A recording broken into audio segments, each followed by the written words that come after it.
2010 में मैंने इस्लाम कबूल किया।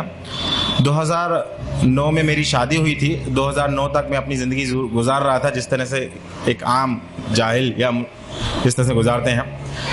2010 में इस्लाम कबूल करने के बाद अल्हम्दुलिल्लाह 2012 में मेरी वाइफ, मेरी अहलिया ने इस्लाम कबूल किया। इस्लाम कबूल करते हुए साथ में ये भी बड़े मसले सामने आए कि कौन हमारी गवाही देगा, कौन एडवोकेट सामने आएगा। कोई भी सामने को आने को तैयार नहीं।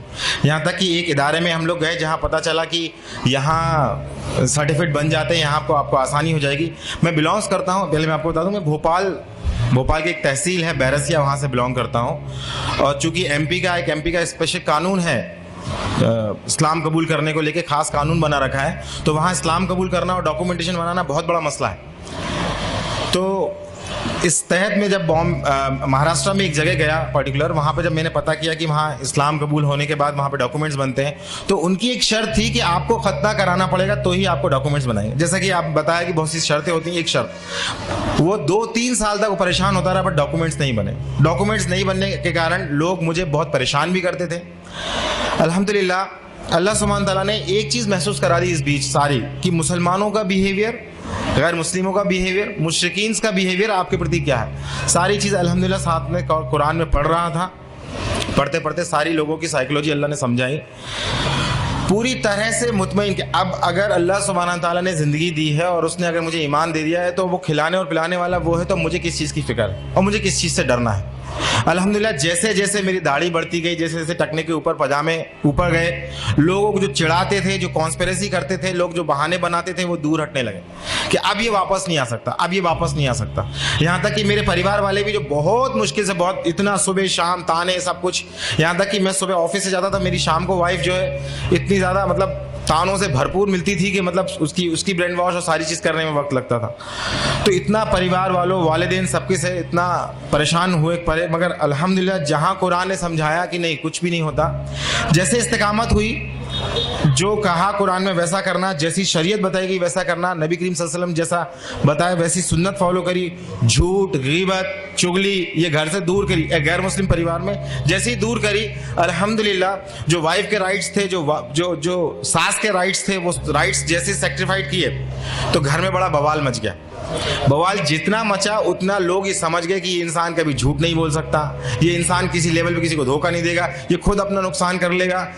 ये इवन मेरे वालिद को आके लोग बोलते थे कि यार ये कितना ऐसा इंसान हो गया, इसको कुछ समझाओ, ऐसा हो गया, गद्दार हो गया।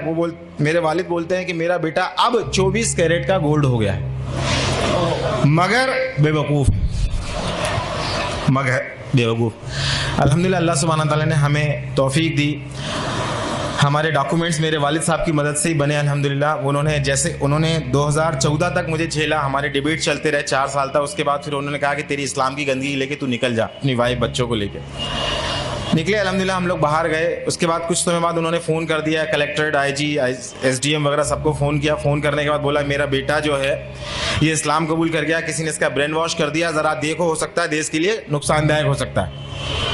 मेरे वालिद साहब फ़ोन करके बोल रहे हैं। मैं इस समय ऑफिस की ड्यूटी पे था। जब वहाँ से वापस आया, उन्होंने उस समय फ़ोन लगाया कि आप कहाँ पर हैं, हमें आपको ऊपर से बहुत सारे प्रेशर है, हमें आपका बयान लेना। मैंने कहा मैं जहाँ पर भी हूँ आप आ जाइए, मैं आ नहीं सकता ड्यूटी छोड़ के, आना तो पड़ेगा तुमको। तो मैंने कहा ठीक है, आप वारंट निकाल दीजिए।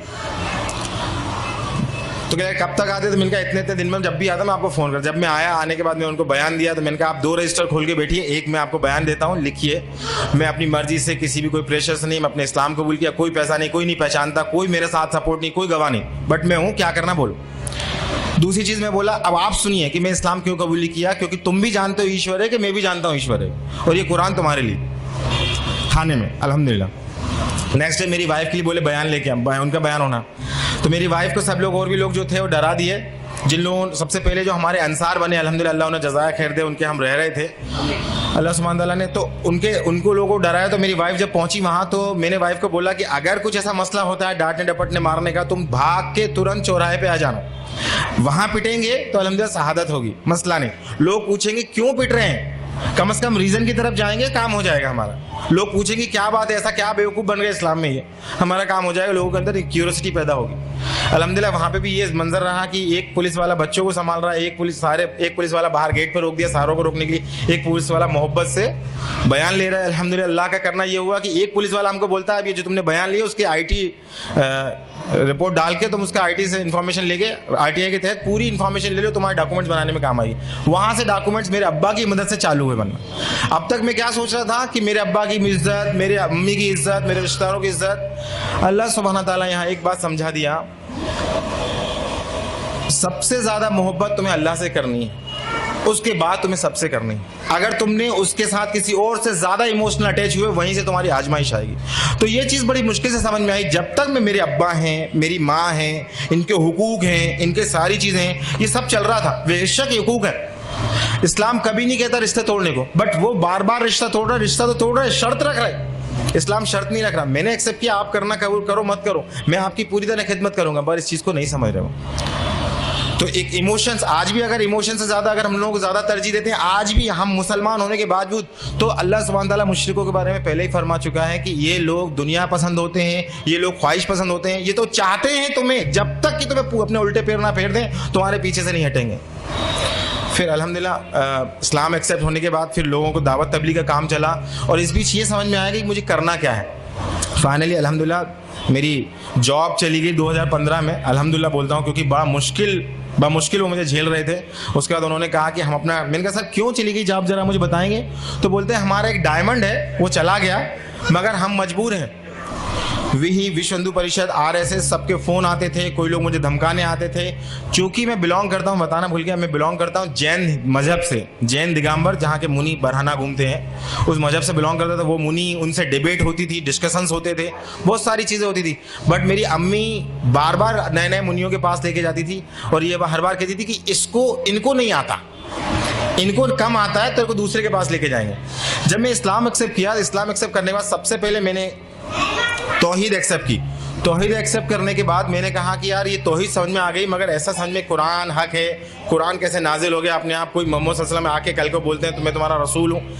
इसकी तहकीक के लिए जब मैं इस्लाम एक्सेप्ट कर लिया, बनिया था मैंने कहा अगर ये हक है तो पहले इस्लाम कबूल कर लो बाद में ऐसा नहीं होगा, केवल गफलत की बात है। तो जब मैं इस्लाम एक्सेप्ट किया, फिर मैं हिंदुइज्म की किताबें पढ़ा, फिर जैनिज्म की किताबें पढ़ा। सब पढ़ने के बाद अल्हम्दुलिल्लाह स्कॉलर से डिबेट करने के बाद अल्हम्दुलिल्लाह पूरी सर्टेनिटी जब आ गई, अब फिर मैं गैर मुस्लिमों में काम भी करने लगा। और मुसलमानों के लिए जब उन लोगों के बीच जब मैं निकला, तो जब सबसे पहले मेरी जॉब गई तो मुझसे किसी मुस्लिम भाई ने मुझे जॉब दी, अल्हम्दुलिल्लाह उन्हें जज़ा खैर दे। मगर 1 महीने बाद वो जॉब चली गई। उन्होंने कहा ये नया मुसलमान आया है, पता नहीं इससे खतरा है, हमारा इंटरनेट से इल्म हासिल कर रहा है, गुमराह है, दूसरों को गुमराह करेगा। तो वो जॉब मेरी चली गई। फिर एक मुसलमान के घर हम रहने को गए, उन मसाला अल्लाह उन्हें जज़ाया खैर दे, राह हिदायत पे दे, इंतकाम इनका ईमान पे हो। 1-2 महीने बाद, 1 साल तक उन्होंने रखा। उसके बाद कहा कि तुम हमारे में से नहीं हो, तुम हमारी बात नहीं सुनते, हमारे साथ नहीं जाते, उठते बैठते, हमारे मिजाज नहीं मिल रहे, तुम खाली कर दो मकान भी खाली। अल्हम्दुलिल्लाह लगातार अल्लाह सुब्हाना ताला अपने दीन के हक होने, लोगों की जहनियत, और अगर जो अल्लाह का है जो अल्लाह का नहीं है, इस बारीक लाइन को वाज़े समझाता जा रहा था। तो मैं आज अपने सारे मुसलमान भाइयों को जो रिवर्ट है उनको मैं तो कुछ नसीहत है मेरी, जो तजुर्बे हूँ उनको मैं देना चाहता हूँ। सबसे पहली चीज़, किसी को भी ज़्यादा इमोशनली मोहब्बत मत कीजिए, चाहे वो शौहर हो, बीवी हो, माँ बाप हो। सबसे पहले अल्लाह, फिर उसके किस किस के हुकूक बताएं वो करिए। सेकेंड चीज़, मेरे भाइयों मेरी बहनों, शैतान हमारे जहनों में बार बार ये बात दिखाता है, देखो ये मुसलमान कैसे हैं, हमें बताता है कि हमारे मुसलमान कितने बुरे हैं। तो हमारे जहनों में उनके बीच में गैप पैदा कर देता है, मुसलमानों की बुराइयां बता बता के और हमें अपना बेहतर बता के मुसलमानों और हमारे बीच में एक गैप पैदा कर देता है। तो इस गैप को हमें नहीं देखना है, इन बुराइयों को हमें नहीं देखना है। अल्लाह ने कहीं भी नहीं कहा इन बुराइयों को देखो तुम, अल्लाह ने कहा तुम अपने आप को इस्लाह करो, अपने आप को डेवलप करो, कुरान पढ़ो, इल्म करो और तकवा हासिल करो, वो मसूल होगा। तीसरी चीज़, हम इतना ज़्यादा परेशान हो चुके होते हैं मसाइल से, ज़माने के मसाइल से, लोगों की गाली से, लोगों के किनारा करने से। जो मुसलमान हमें मदद करते हैं, कल जब हम उन्हें इस्लाह की 4 बातें बताते हैं तो वो हमसे किनारा कर लेते हैं। इन सारे मसाइलों से हम इतना ज़्यादा परेशान हो चुके होते हैं, तो अल्टीमेटली बात ये आती है कि हम इनमें कूद के उनको इस्लाह करने की कोशिश करते हैं। तो मेरा मशवरा यहाँ ये है कि केवल और केवल कुरान पहले अपने अल्लाह भी कुरान में फरमा रहा है कि बचाओ अपने आप को और अपने अहलो अहल को जहन्नुम की आग से। तो सबसे ज़्यादा मेहनत करें अपने बच्चों और अपने बीवी बच्चों पे। क्यों? क्योंकि मेरी अहलिया मुझसे पूछती है कि मुझसे कहती है कि मुझे फिक्र अपनी थी कि अपना हम जो कर रहे हैं ठीक है, मगर मुझे खौफ इस बात का है कि मेरा बेटा जहन्नुम ना चला जाए, मैं उसकी क्या तैयारी कर दूं, क्योंकि ये भी एक ऐसा मुसलमान बन जाएगा जिन मुसलमानों को देख रहा है।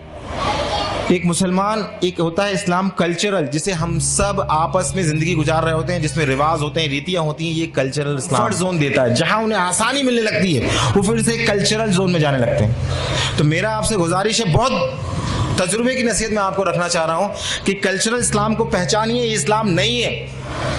जिन रीति रिवाजों को आज मुसलमान फॉलो कर रहे हैं वो इस्लाम नहीं है। इस्लाम वो है जो अल्लाह ने दिया, जिसका दीन मुकम्मल नबी सल्लल्लाहु अलैहि वसल्लम करके, उसी को पहचाना, उसी पे चलना, ये कंपैरिजन। और लास्ट में आपसे बोल रहा हूँ, मुसलमानों के लिए हमें क्या करना है? हमें करना अल्हम्दुलिल्लाह हमारे जो मुस्लिम भाई हैं उनके लिए केवल कुरान की, खुद कुरान की तरबियत लें और उनको कुरान एक आयत सीखे, उनको एक आयत सिखाएं और सिखाएं, और अपने आप लोगों को जो रिवर्स भाई हैं उनके लिए क्या बेहतर से बेहतर कर सकते हैं वो करें।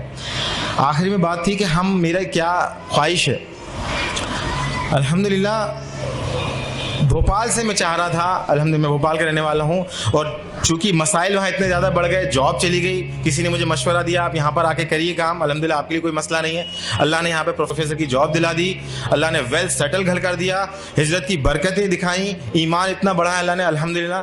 तो मैं चाह रहा था कि कोई एक इदारा ऐसा होता जो केवल रिवर्स के लिए काम करता। कुछ इदारे हैं जो दावत के काम करते हैं, मगर दावत के बाद क्या, उनकी तरबियत का क्या, उनके मसाइल का क्या। तो मैं इवन हैदराबाद में भी 2-2.5 महीने में सोच रहा था, ढूंढ रहा था कि कहीं कुछ ऐसा हो। अल्लाह का करना हुआ, कुछ एक हफ्ता भी नहीं हुआ मुझे पता चला अल्हम्दुलिल्लाह एक ऐसे लोग हैं, ऑर्गेनाइजेशन का भी नहीं पता था, ऐसे लोग हैं जो काम कर रहे हैं। अल्लाह सुब्हाना ताला उनकी मामलात को कबूल करे, उन्हें खूब दुनिया और आखिरत में नवाजे। ये बहुत बड़ा, वाकई बहुत बड़ा काम है, क्योंकि ये मसाइल वो लोग नहीं समझ सकते जो रिवर्स, जो जिन चीज़ों से गुजर के आ रहे होते हैं। अल्लाह उन्हें तौफीक दे मजीद। और मेरी गुजारिश है वो लोग मुझे कबूल कर लें, मैं उनके साथ जुड़ूँ, उनके साथ काम करूँ, उनका एक अहम हिस्सा बन के काम करूँ इंशाल्लाह। और मेरे मुस्लिम भाइयों, रिवर्स भाइयों के लिए मैं खुद चाह रहा था कि एक ऐसा इदारा बनाना ही हैदराबाद में आके, अल्लाह ने इनसे जोड़ दिया। और उस इदारे का मकसद भी ये था कि इन रिवर्स भाइयों की तरबियत करना। अगर इनकी तरबियत रही, अगर ये अल्लाह से मोहब्बत करते रहे, इंशाल्लाह इनका कुछ नहीं बिगाड़ सकता, कोई कुछ नहीं बिगाड़ सकता इनका, क्योंकि अल्लाह खुद कह रहा है, क्योंकि हम अल्लाह के चुने हुए बंदे। अल्लाह ने कहा अगर तुम ये काम नहीं करोगे, तुम किसी और को चुन लेंगे, तुमसे बेहतर होंगे। आज रिवर्स अल्हम्दुलिल्लाह कोई बात की कंप्रोमाइज, हर चीज कंप्रोमाइज करके बैठे हैं। अपना माल, औलाद, माँ बाप सबसे ज्यादा कीमती होते हैं, इस सब का कंप्रोमाइज करके बैठे हैं अल्लाह के लिए। और आज मैं उनको भी एक खौफ वाली बात बता रहा हूँ रिवर्ट्स के लिए, कि अगर वो मुस्लिम कल्चर में आ गए, मतलब एक रीति रिवाजों में फंस गए, अगर इसको बुरा लग रहा है, उसको बुरा लग रहा है, इसको बुरा लग रहा है, अल्लाह की परवाह नहीं कर रहे, तो वो भी वैसे ही हो जाएंगे जिसको अल्लाह ने कहा कि इनको हटा के नई कौम लेके आऊंगा। तो मेरे भाइयों, खूब इल्म हासिल करें, केवल अल्लाह को राजी करने की बात करें। व आखिर दावाना अल्हम्दुलिल्लाहि रब्बिल आलमीन। अस्सलामु अलैकुम रहमतुल्लाह। सुब्हानल्लाह वल्हम्दुलिल्लाह, ला इलाहा इल्लल्लाह, अल्लाहु अकबर। सुब्हान